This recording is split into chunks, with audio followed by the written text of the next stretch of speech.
Danke euch, Band. Für die enttäuscht sind, dass ich jetzt da schon nach 3 Liedern komme, keine Angst, die restlichen 3 kommen dann noch nach der Predigt. Herzlich willkommen auch von meiner Seite. Mein Name ist Joel Stählin. Ich darf bei uns in der GVZ Zürich Oberland den Kids- und den Jugendbereich leiten. Natürlich mit einem fantastischen Team, das das möglich macht. Und zu unseren Aufgaben gehört unter anderem eben auch das Privileg, dass wir mit so genialen jungen Männern und Frauen unterwegs sein dürfen, die heute ihren Abschluss feiern. Und es ist absolut fantastisch zu sehen, wie ihr gewachsen seid über die letzten 4 Jahre.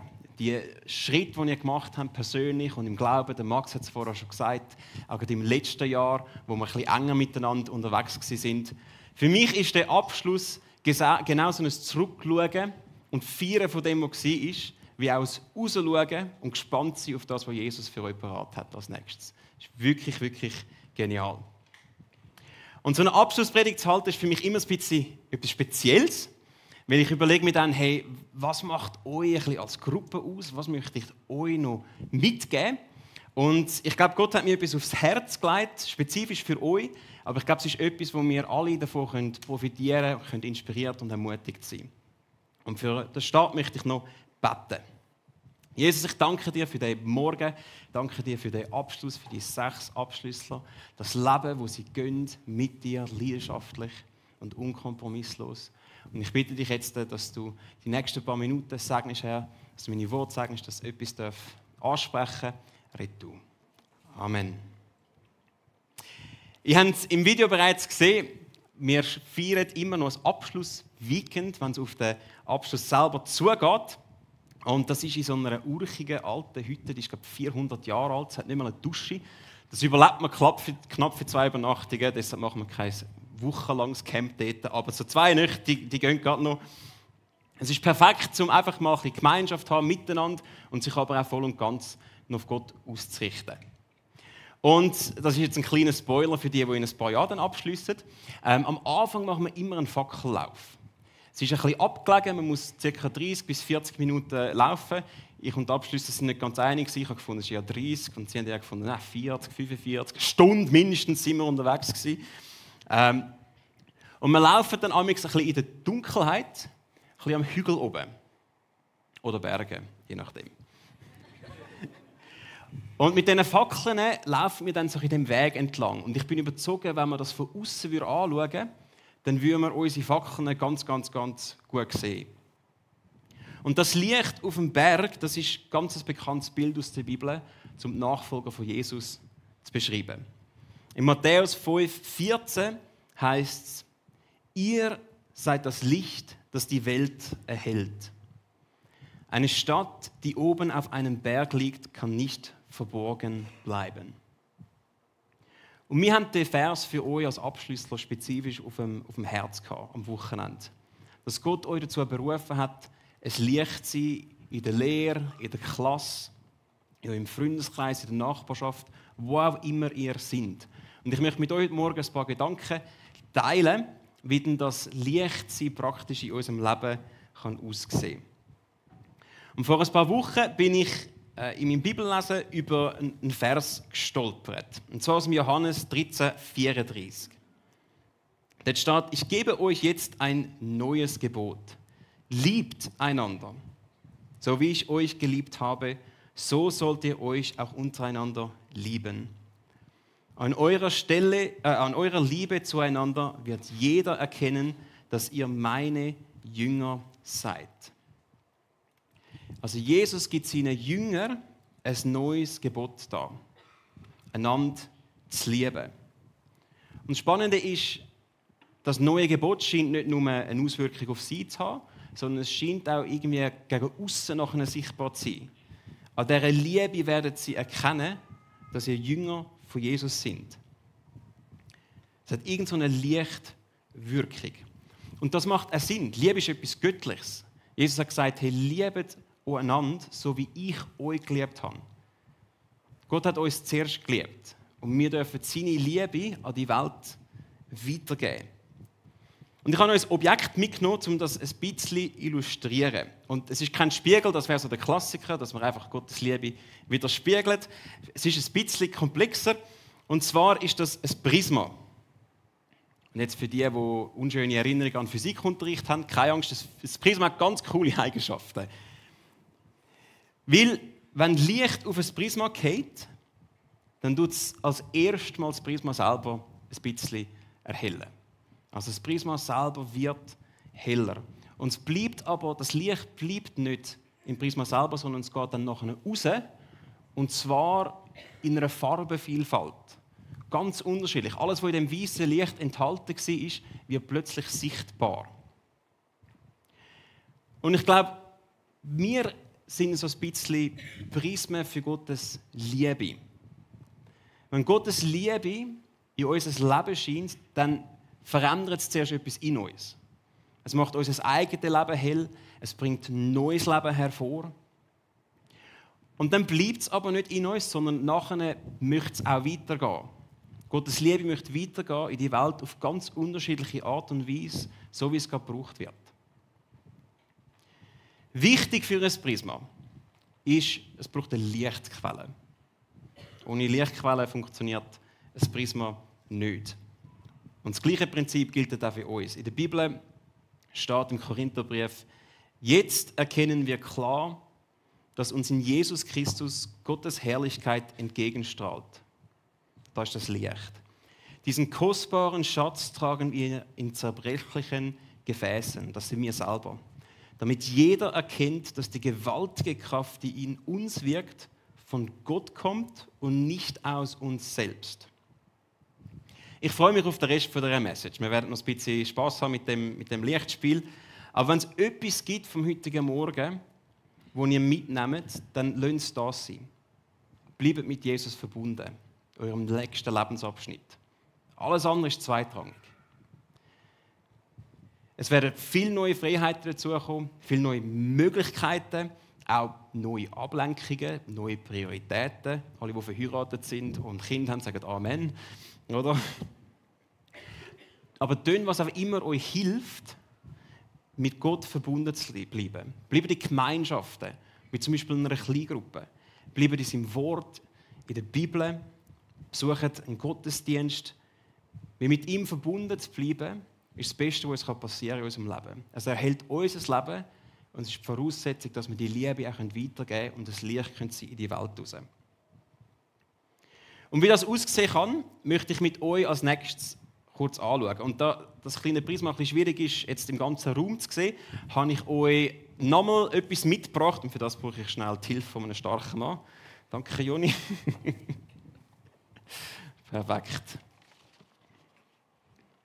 Genau. Und zwar habe ich euch 2 LED-Lichter mitgenommen. LED-Lichter, die haben 3 Farbkanäle. Sie haben die 3 Farbkanäle. Vielleicht habe ich es zu lange abgestellt. Probieren wir es nochmal. Ganz einen kurzen Moment bitte. Das ist ja immer so, wenn man vorhin etwas ausprobiert und dann klappt es plötzlich nicht mehr.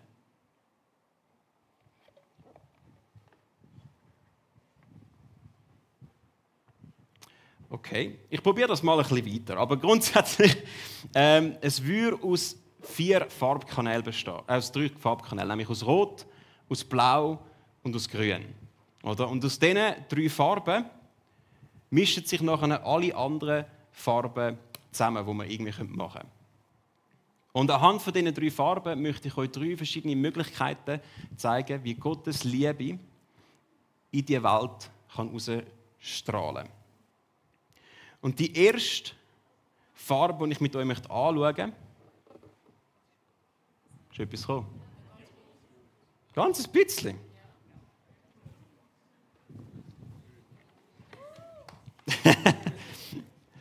Ich kann mir da schnell helfen. Strom haben wir. Es liegt irgendwo am Signal. Moment. Ja. Es hilft natürlich, wenn man die Lichter auch auswählt, um sie anzusteuern. Gut. Sehr gut, haben wir das hinter uns. Also das erste ist Rot.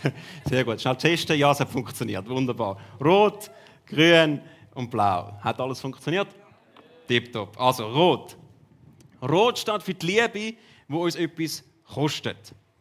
Meine Frau und ich, wir sind jetzt ein bisschen mehr als 3 Jahre verheiratet und für unsere Hochzeit haben wir einiges selber organisiert. Einerseits hat es uns Spass gemacht, wir haben das auch gerne gemacht. Andererseits ist es ein bisschen günstiger. Eine Hochzeit kostet kein viel Geld, habe ich dann herausgefunden. Wir haben relativ viel selber gemacht. Und für das haben wir Hilfe gebraucht. Oder wir haben unsere Familie gebeten, der Danica, ihre und meine, ob sie uns helfen könnten, gewisse Sachen organisieren und aufstellen. Und ich mag mich erinnern, am Tag vor unserer Hochzeit ist dann das grosse Aufstellen losgegangen. Wir hatten eine Kirche zum Dekorieren und Einrichten. Wir hatten eine Apero-Location, die rausgeputzt werden und aufgestellt werden. Und dann haben wir ja auch noch einen Abend gehabt, wo wir irgendwo ein Haus hatten oder einen Raum, wo wir einrichten und dekorieren mussten. Und unsere gute Familie hat mit uns den ganzen Prozess durchgemacht. Die sind von Kirche zu Apero, zu Abendlocation durchgegangen und haben uns geholfen, über mehrere Stunden alles aufzubauen. Sie haben sich extra einen Tag freigenommen für das. Es hat sie Zeit und Energie gekostet. Sie haben uns sogar noch das Nachtessen bestellt, was ein bisschen später wurde. Sind wir sehr dankbar gewesen. Wir werden alle sehr schnell hangry in unserer Familie. Nicht so ein Vibe vor der Hochzeit. Deshalb wunderbar. Es hat sie etwas gekostet, dabei zu sein. Ich bin überzeugt, sie haben es gerne gemacht. Wir haben uns so geliebt gefühlt durch das, was sie uns als Dienst erwiesen haben. Wir sind so dankbar gewesen. Wir sind dankbar gewesen, ist am Schluss alles gestanden. Aber was uns viel mehr berührt hat, ist die Liebe, die sie uns gezeigt haben, indem dass sie etwas kosten lassen haben. Jetzt, für euch steht Heiraten noch nicht gerade an in den nächsten paar Wochen oder ein paar Monaten oder ein paar Jahren. Alle Eltern sagen Amen. Vielleicht ein Beispiel aus eurem Alltag, das ein bisschen näher ist. Stellt euch vor, ihr habt einen anstrengenden Tag gehabt. Jetzt, die einen von euch dann in die Lehre, zuerst mal so 8 Stunden arbeiten, ist dann doch noch eine Herausforderung. Und ihr kommt am Abend, erschöpft heim, ihr schleicht euch gar noch so durch die Aufzüge durch und dann Netflix. Oder? Ihr fläzt euch auf die Couch, ihr macht es euch bequem, ihr nehmt die Fernbedienung in die Hand und dann macht es nebendurch Bling und es kommt eine Nachricht rein. Und ein Kollege oder eine Kollegin schreibt euch, dass sie gerade eine schwierige Zeit haben und ein bisschen Hilfe bräuchten. Jetzt, was macht ihr? Es wäre einfach zu sagen, können wir 20 Minuten pausieren, schnell eine Serie schauen, es geht nicht so lange, kurz eine Pause machen und dann kann ich antworten. Vielleicht auch einfach schnell eine nette Nachricht zurückschreiben. Hey, ja, ich denke an dich, du schaffst das. Noch das Gebets-Emoji hinten an, oder? Oder ihr könnt kurz anrufen. Vielleicht sogar schnell vorbeigehen. Das wird euch etwas kosten. Es wird euch kosten, dass ihr vielleicht eure Pläne schnell zurückstellen müsst. Aber ich glaube, wir müssen nicht darüber diskutieren, wo das sich die Person mehr geliebt fühlt. Und in Galater 6,2 steht Folgendes. Dort steht, helft euch gegenseitig mit euren Schwierigkeiten und Problemen. So erfüllt ihr das Gesetz, das Christus uns gegeben hat. Das neue Gesetz und ans Liebe. Liebe steht nicht an der Seitenlinie. Sie möchte näher kommen. Nicht auf eine aufdringliche Art, sondern auf eine dienende und selbstlose Art. Und Jesus ist uns in dem das grösste Vorbild. Jesus ist gekommen und er hat sich nicht bedienen lassen, er hat selber gedient. Und schlussendlich hat es ihm am Tod, am Kreuz alles gekostet. Was sind wir bereit, uns kosten zu lassen? Das ist meine erste Ermutigung an euch. Zeigt der Welt Gottes Liebe durch euer selbstloses Leben. Die nächste Farbe ist grün. Grün ist die Liebe, die verbindet. Im Epheserbrief steht, geht in Liebe miteinander um. Seid nicht überheblich, sondern freundlich und geduldig. Ertragt einander in Liebe und bemüht euch, die Einheit zu bewahren, die Gottes Geist euch geschenkt hat. Einheit ist ein Geschenk, das Gott uns gibt. Aber es ist unsere Aufgabe, die Einheit nachher zu wahren. Und das ist gar nicht immer so einfach. Eine der neuen Freiheiten, die in ein paar Jahren bei euch kommen, ist Autofahren.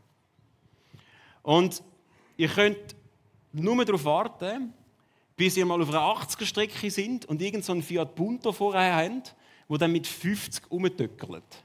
Und ihr eigentlich hinten mit 80 am Fahren sind und darauf warten, dass der endlich mal ein bisschen Gas gibt. Oder vielleicht stehen ihr am Kreisel und das 10. Auto kommt vorbei und biegt ab, ohne dass sie einen Blinker gesetzt haben. Oder einen Blinker setzen würde dann bedeuten, wir können vielleicht einfahren und dann kann es weitergehen. Aber nein, das vergisst man. Ich sehe schon Brotli in der einen. Vielleicht kommt dann noch ein bisschen vom Anfahrtsweg mit heute Morgen. Freundlichkeit und Geduld sind nicht die ersten zwei Emotionen, die dann kommen. Das kann ich euch garantieren. Wie sieht es dann vielleicht mit etwas Alltagsnäherem aus? Vielleicht Geschwister, die einen manchmal auf die Palme treiben, die haben da irgendeinen Knopf. Geschwister, die können den drücken und dann macht es Bing und dann ist man auf den Palmen oben. Aber wir lieben ja auch unsere Geschwister. Vielleicht ist es aber auch Klassenkameraden, die irgendwie euch nerven und ihr nicht genau klarkommen damit, bei der Lehre nachher vielleicht auch. Oder vielleicht sind es sogar Freunde in den Kleingruppen, die einfach irgendwie komische Meinungen und Ansichten haben. Und die merken, hey, irgendwie haben wir es heute nicht auf dem gleichen Haufen. Ich glaube, wir alle kennen so Spannungssituationen oder vielleicht könnte man es auch Konfliktsituationen nennen. Und in diesem Moment ist es enorm wichtig, dass wir die Einheit wahren. Das ist nämlich das Erste, das in Gefahr gerät. Und die Einheit wahren wir, indem wir geduldig bleiben, indem wir freundlich bleiben.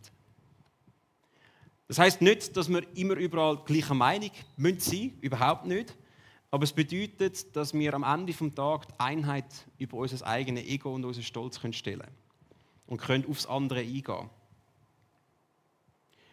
Und ich kann euch versprechen, wenn wir es schaffen, in dieser Unterschiedlichkeit, ihr sechs sind unglaublich unterschiedlich. Stellt euch vor, wie unterschiedlich unsere Kirche ist, wie unterschiedlich alle Christen auf dieser Welt sind. Wenn wir es schaffen, in dieser Unterschiedlichkeit irgendwie gleich eine Einheit und eine Verbundenheit zu wahren, dann muss das ein Licht gegen aussen sein. Das fällt auf. Deshalb ist meine zweite Ermutigung an euch: hey, zeigt der Welt, wo ihr seid, Gottes Liebe durch eure Verbundenheit.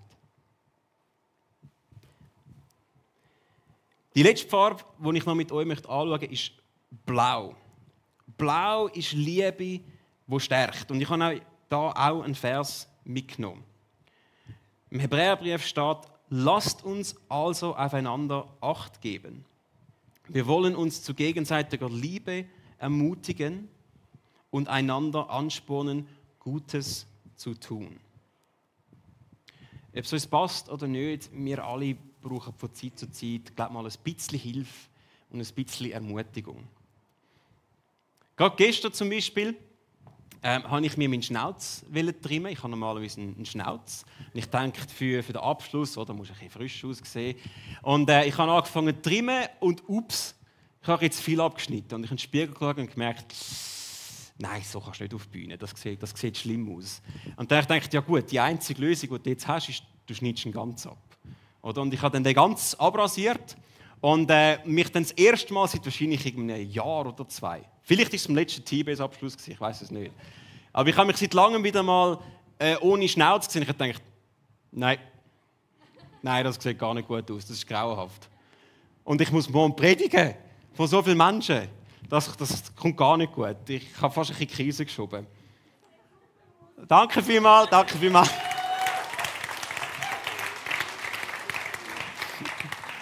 Das ist lieb. Meine gute Frau ist dann zum Glück heimgekommen und hat genau das Gleiche gesagt. Schatz, sieht gut aus, beruhig dich, siehst mega charmant aus. Und es war schon nicht so tragisch für mich. Aber es hat mir gleich gut getan. Und für mich war die Sache nachher gegessen. Und das ist jetzt eher ein witziges Beispiel. Und ich glaube aber, das Leben bringt uns manchmal auch in wirklich echte, herausfordernde und schwierige Situationen. Vielleicht haben wir gerade eine strenge Phase in der Schule oder beim Arbeiten. Vielleicht sind es irgendwo Konflikte in eurem Umfeld, wo ihr merkt, boah, das ist gerade ein bisschen harzig. Ziele, die ihr nicht erreicht.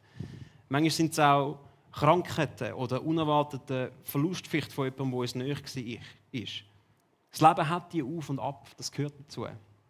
Und wie schön und wie wichtig ist es in dem Moment, in einer Gemeinschaft zu sein, die sich gegenseitig stärkt und trägt und ermutigt. Das ist ein riesiges Geschenk, das wir da haben dürfen. Und ich glaube, es ist nicht nur ein Geschenk in so schwierigen Situationen, sondern auch außerhalb. Einer von unseren Grundsätzen bei uns in der T-Church ist, dass wir mehr an euch glauben als ihr an euch selber. Dass wir das Gott gerne Potenzial in euch sehen und herausrufen wollen. Wir wollen das Beste aus euch herausholen. Und wenn ich sehe, was für geniale Abschlüsse und Abschlüsserinnen da sitzen, dann muss ich sagen, hey, das ist cool. Das ist wirklich lässig. Wie cool, wenn wir eine ganze Gemeinschaft sein können, die das Beste ineinander sieht, das rausholt, das Potenzial, das in uns ist, rausruft und einander nicht nur treibt, wenn es schwierig ist, sondern auch einander stärkt und ermutigt, Jesus nachzufolgen. Das ist eine anziehende Gemeinschaft. Ich bin überzeugt, das ist eine Gemeinschaft, wenn man von außen anschaut, von dem möchte man Teil sein. Und deshalb ist meine letzte Ermutigung an euch, zeigt der Welt die Liebe von Gott, indem wir einander stärken. Wir sind so ein Prisma für Gottes Liebe.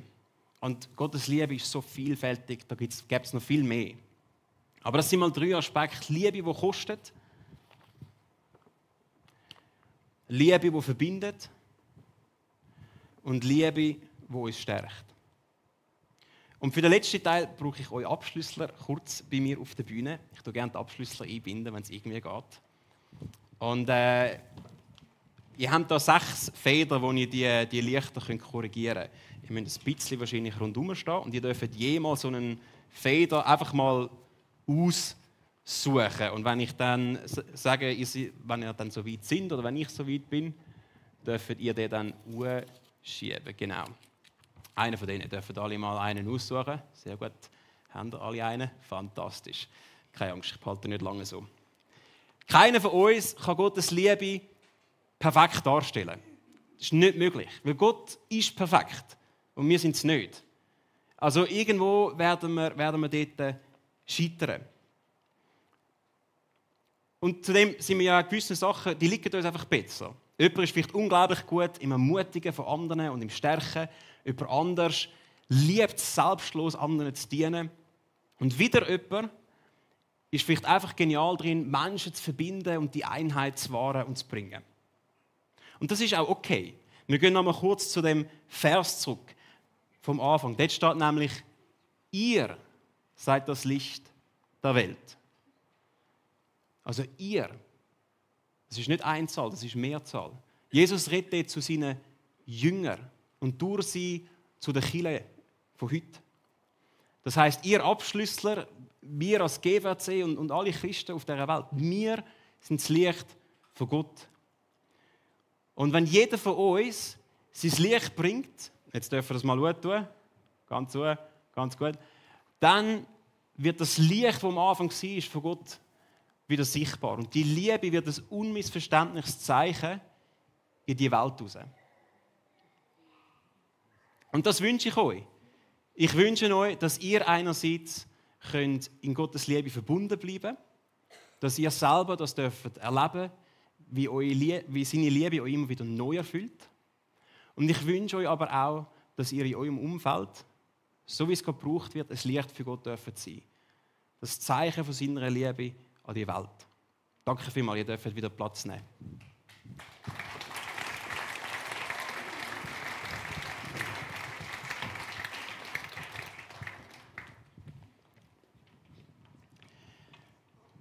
Wir gehen jetzt dann gerade noch mal in ein Lied über. Und in dieser Zeit überlegt ihr doch vielleicht einmal, hey, hat Gottes Licht und seine Liebe jemals schon in dein Leben dürfen einleuchten? Würdest du dir das wünschen? Und wenn ja, hey, heute ist eine Möglichkeit dafür. Das muss nicht kompliziert sein. Das kann ganz einfach heißen im nächsten Lied, dass du Gott sagst, hey, die Sache mit dieser Liebe, das klingt eigentlich mal cool, das möchte ich mal erleben. Und dann schauen, was passiert. Und wir haben ein Gebetsteam auch, wo hinten links ist, sind angeschrieben, mit so Wandeln. Und die lieben es, mit euch zu beten. Vielleicht, wenn ihr gerade den Schritt machen wollt oder wenn ihr ein anderes Anliegen habt, dann geht unbedingt auf sie zu. Und wenn du Gottes Liebe bereits selber einmal hast dürfen erleben, dann überleg dir, in welcher Farbe könnte vielleicht die Liebe von Gott mehr nächste Woche durch dich durchscheinen? Wo könntest du jemandem dienen? Wo könntest du jemandem vielleicht mit mehr Freundlichkeit und Geduld begegnen? Und wen könntest du bewusst stärken nächste Woche, was es gerade nötig hat? Du bist berufen, ein Licht zu sein von Gottes Liebe für die Welt. Amen.